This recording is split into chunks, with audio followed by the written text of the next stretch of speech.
Well, when Matt Damon here gets turned around here. Good morning and welcome to another Toolbox Talk with Tyler. Today I'm here with Matt Damon, also known as Travis Anderson. He's going to do me a solid today.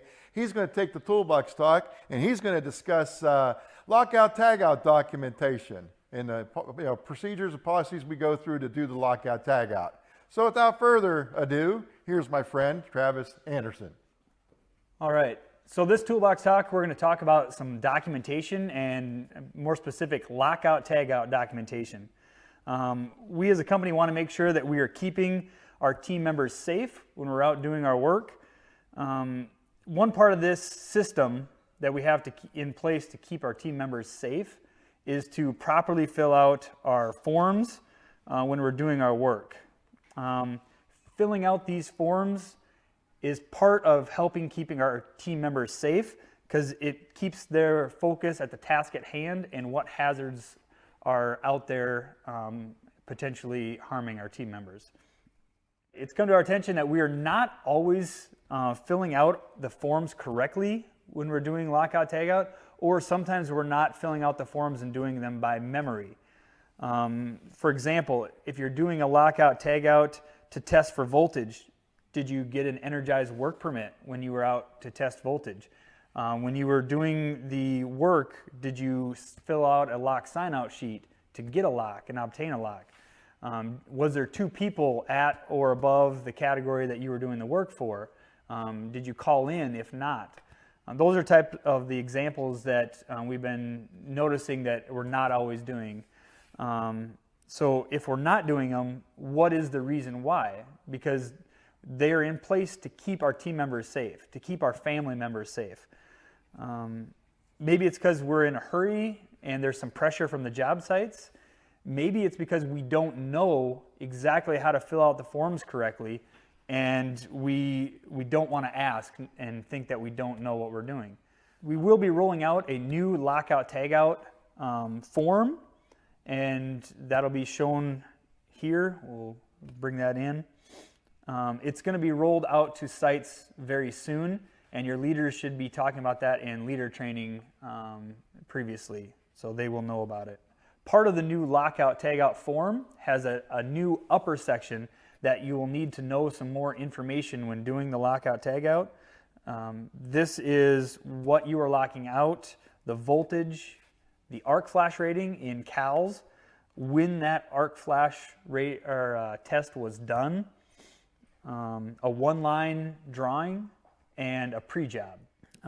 There's also space now to put your lock number on the lock tagout.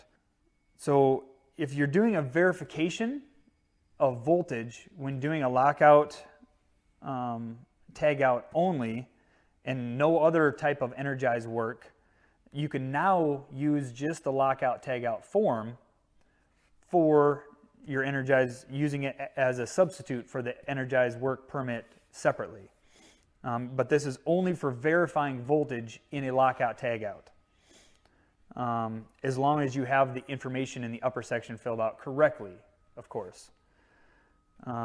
If you're still using the old lockout tagout form, knowing that if you are verifying voltage, that is energized work, and we need to be filling out an energized work permit or calling in to discuss this. There's also been some rearranging of steps in the lockout tagout form to better flow. The leaders have come up with this kind of a new order, and it seems to look and flow a lot better. Also, make sure that we have matrices on hand when you guys are doing lockout tagout energized work, and review the matrix on what proper PPE you're going to need when doing your lockout tagout.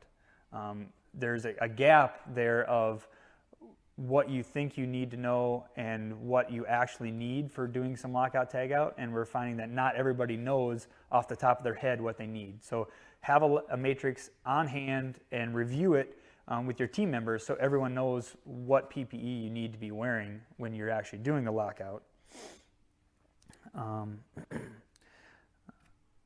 When you have new team members also, make sure they're aware of the PPE when they're coming on site or they're new to your team. Make sure you bring everyone up to speed on that so everyone is up to speed and has the correct information when doing it. Making sure that this form is filled out correctly, it will help ensure that you've taken the correct steps to help keep your team members safe. You should always walk through the lockout tagout form with other team members if they're coming onto your crew that have not been a part of this lockout tagout.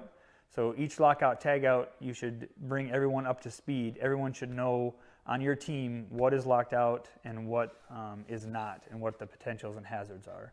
You can ask your teams now, where do you think you need to send the forms once these forms are filled out on either the iPad or paper form?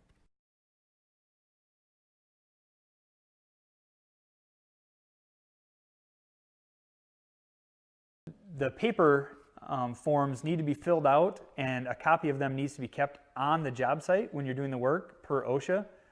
And when you're doing these forms on the iPad, make sure you save them, and also you can send the form to your superintendent or PM on site so they could keep them on file. One other thing is, if you are working on getting classified or moving up a class, keeping copies of these and sending them to the Energized work team is also a good idea to keep logs of what work you have been a part of. So keeping track of if you have an unclassified or a class 2 person that wants to move up to a class 2 or class 4, keeping those on hand or on the Energized work team is a necessity. Remember, the purpose of these forms is to not just kill a bunch of trees and waste a bunch of paper. These forms are to get our team members aware of the hazards that are out there that are facing you when you're doing the work, and to be aware of the actual work that you are doing. This is in place to keep us safe. Remember to ask your team if they have any questions, so we can make sure that your team members are all aware of the lockout tagout and Energized work and any other questions they have dealing with this, to keep our team members safe and informed, and so they know the why behind it. So have them ask any questions now, and you can answer them as needed.